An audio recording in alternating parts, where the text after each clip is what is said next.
Assalamualaikum warahmatullahi wabarakatuh.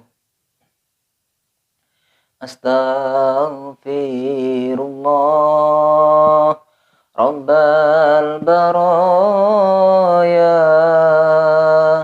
Astaghfirullah minal khataya. Rabbi zidni ilman nafi'a wa wafiqni amalan salihah. Astaghfirullah Rabbal baraya. Astaghfirullah minal khataya. Rabbi zidni ilman nafi'a wa wafiqni amalan salihah.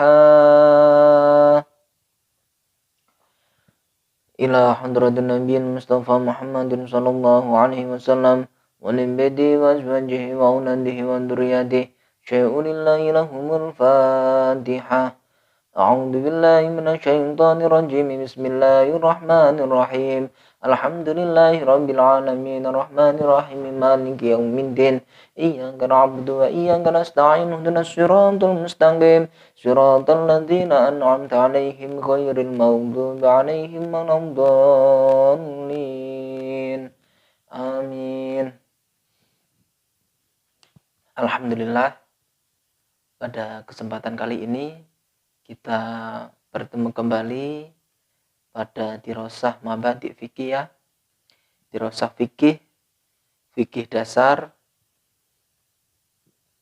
Yang pada kesempatan kali ini kita belajar kitab mabadi fikih ya.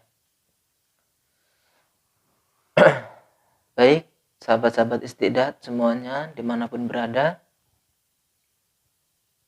mengenai materi yang kemarin perihal tentang hal-hal yang membatalkan wudu, kita ulas sedikit karena ada pertanyaan dari sahabat kita mengenai ini yang membatalkan wudu.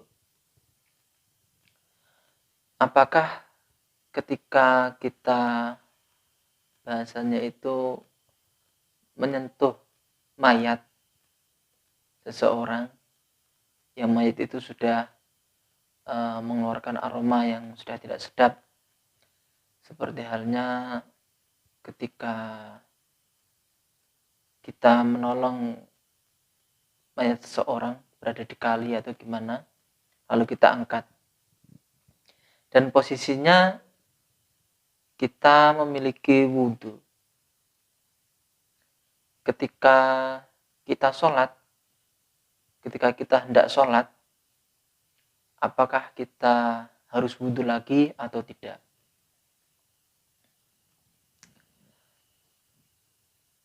Baik, bisa disimak dengan baik-baik bahwasanya kembali lagi pada hal-hal yang membatalkan wudhu.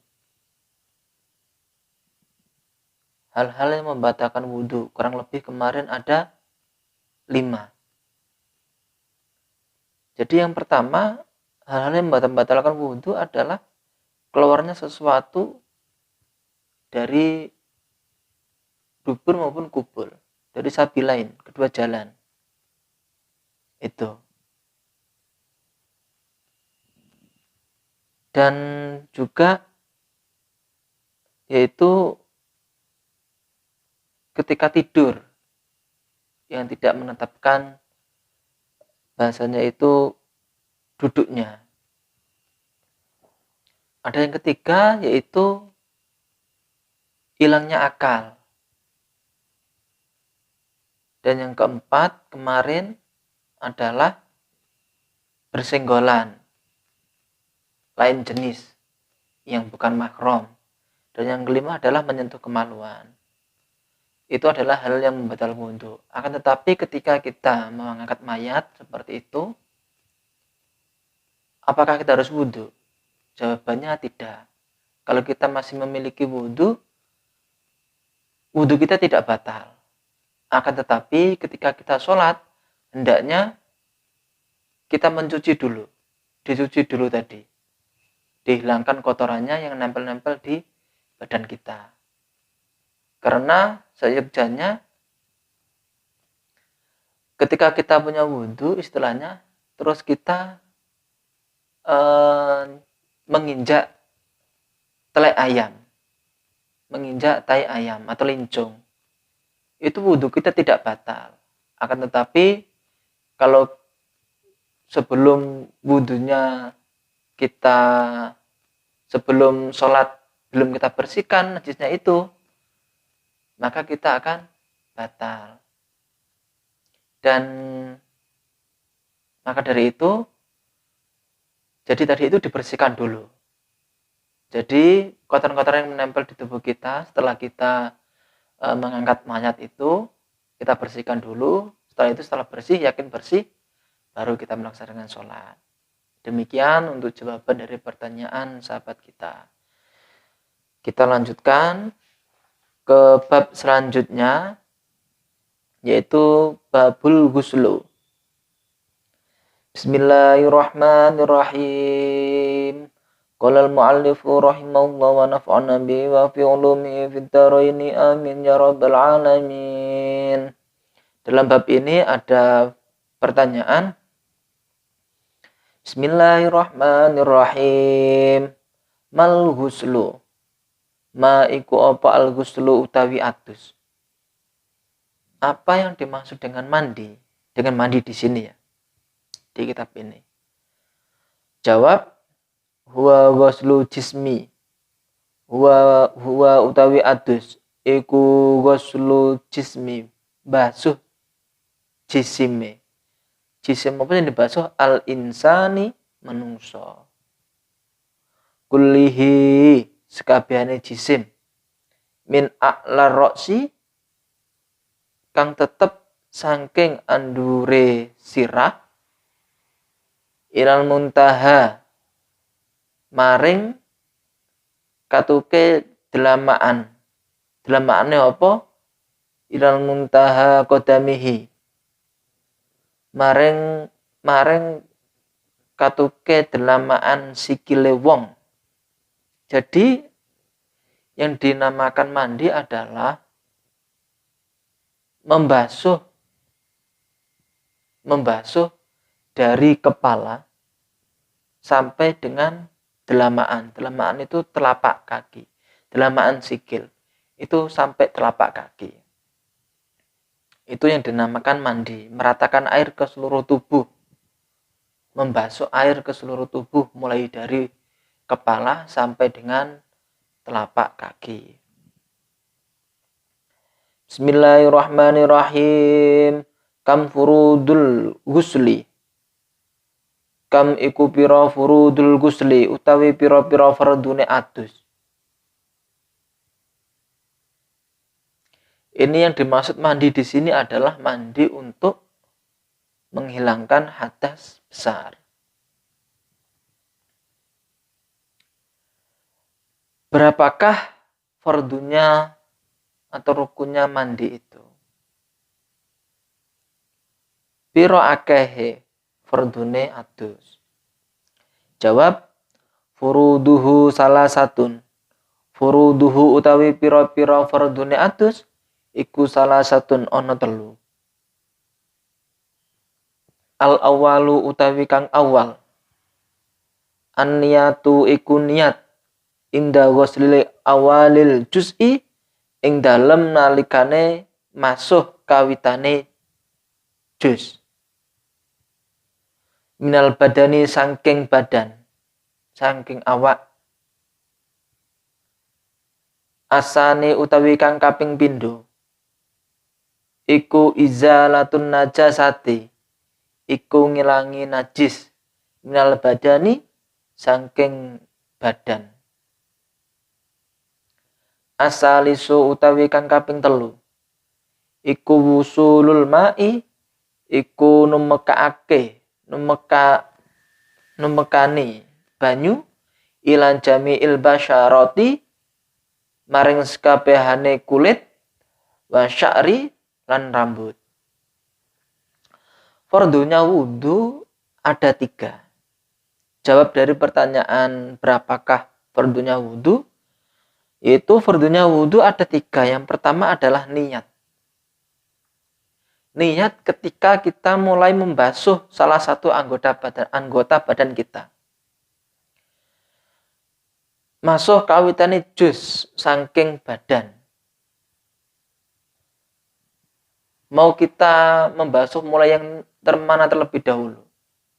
Mulai dari kepala, mulai dari tangan, atau mau langsung ke badan? Itu diniati, dibarengi dengan niat. Itu yang pertama adalah niat. Dilakukan bersamaan ketika kita membasuh pertama kali anggota badan kita. Yang kedua adalah izalatun najasati minal badani, yaitu ngilangi najis. Kalau ada kotoran-kotoran yang nempel di badan kita, najis di badan kita, itu kita bersihkan terlebih dahulu. Kita bersihkan.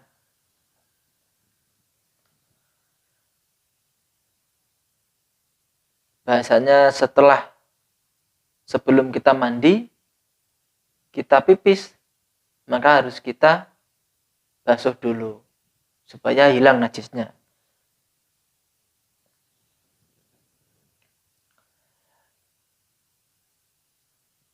Jadi cipratan-cipratan kencing itu harus kita basuh dulu supaya tidak ada yang menempel di badan kita.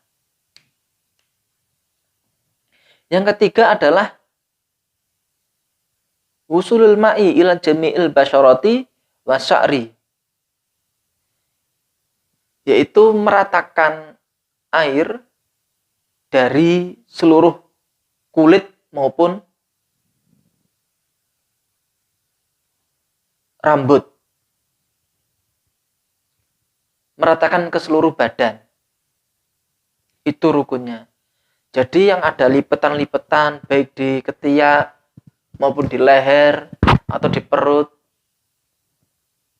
itu harus diratakan semua. Jadi harus rata, terbasuh semua. Itu rukunnya mandi. Lanjut ke pertanyaan selanjutnya.